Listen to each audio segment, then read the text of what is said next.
नमस्कार दोस्तों, हमारे चैनल आर्ट वेंचर में आपका स्वागत है।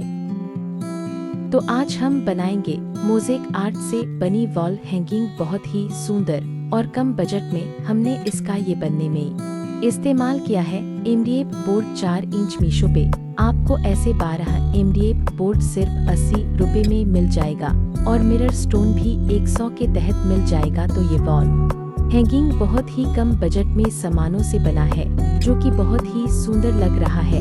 अगर आपको वीडियो पसंद आती है तो हमारे चैनल को लाइक करें, शेयर करें और सब्सक्राइब जरूर करें। इससे हमें बहुत हेल्प होगी और हम और भी वीडियो ऐसी लाते रहेंगे।